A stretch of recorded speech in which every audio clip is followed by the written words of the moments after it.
L'hypnothérapie, c'est un mot qui souvent intrigue et qui, on va pas se le cacher, peut faire un peu peur. Et c'est tout à fait normal, on s'imagine plein de choses. Mais alors, que se passe-t-il vraiment une fois la porte du cabinet refermée? C'est ce qu'on va décortiquer ensemble, tranquillement. La grande question, c'est celle-là. Et l'idée, ici, c'est de lever le voile sur ce processus, de le démystifier étape par étape, pour que tout le monde puisse avoir une vision claire et surtout rassurante de ce fameux voyage intérieur.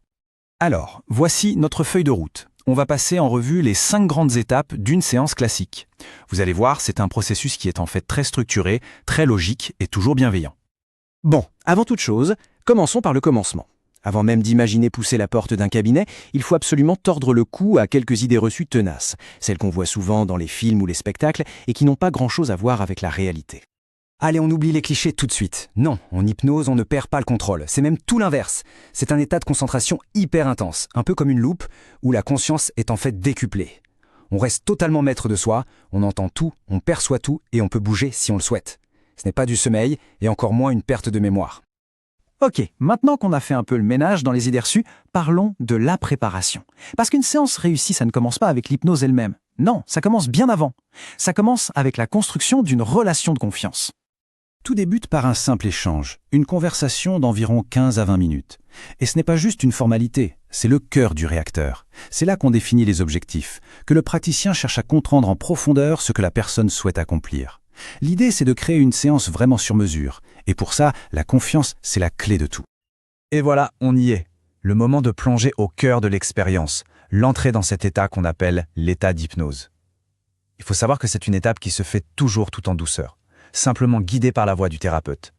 Pour entrer dans cet état, il n'y a pas une seule porte, mais plusieurs chemins possibles.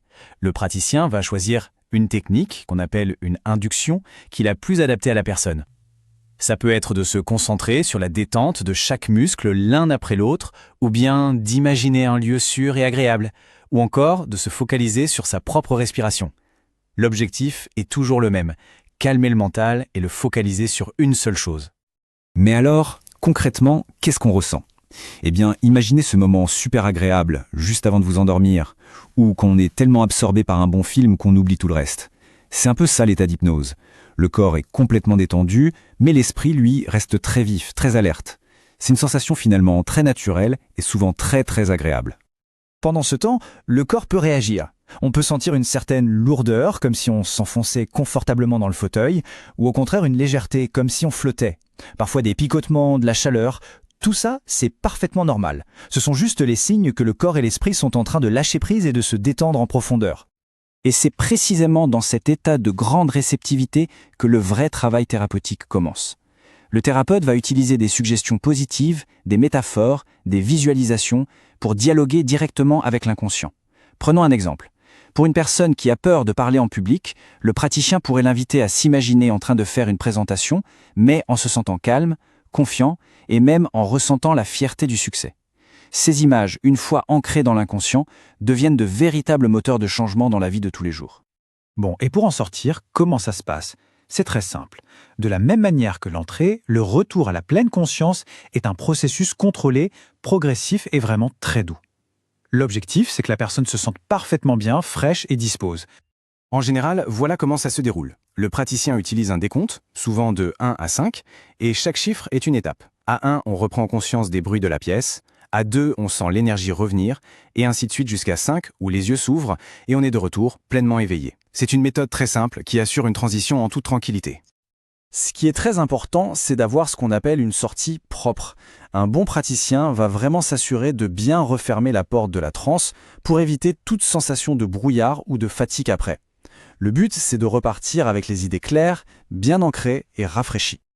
Le voyage à l'intérieur est peut-être terminé, mais les effets, eux, ne font que commencer. Alors voyons un peu ce qui se passe après la séance et comment les bienfaits se déploient au fil du temps. Juste après la séance, la sensation la plus courante, c'est un calme profond, une grande relaxation. C'est un peu comme si on sortait d'une sieste incroyablement réparatrice. L'esprit est souvent plus clair, on ressent un regain de positivité, de confiance. C'est un bien-être qui peut durer des heures et même des jours. Mais le plus intéressant, c'est que les bénéfices s'installent dans la durée. Le travail ne s'arrête pas à la porte du cabinet. L'inconscient, lui, continue d'intégrer les nouvelles suggestions. C'est pour ça qu'on peut remarquer, parfois des jours plus tard, qu'une situation qui était stressante avant est maintenant gérée avec un calme surprenant. Ces changements ne sont pas forcés, ils s'installent tout naturellement, comme de nouvelles habitudes de pensée, de nouvelles réactions plus positives. Voilà, vous savez tout. Chaque étape est pensée pour la sécurité, le confort et l'efficacité. C'est une vraie collaboration entre le praticien et la personne, une invitation à s'ouvrir au changement, en douceur. La transformation, elle, n'attend plus qu'à être explorée. Si cette petite exploration vous a éclairé et peut-être un peu rassuré, un pouce bleu nous aide énormément à continuer. Et pour ne rien manquer de nos prochains décodages, le mieux, c'est de vous abonner. On se retrouve très vite pour une nouvelle analyse. Prenez soin de vous.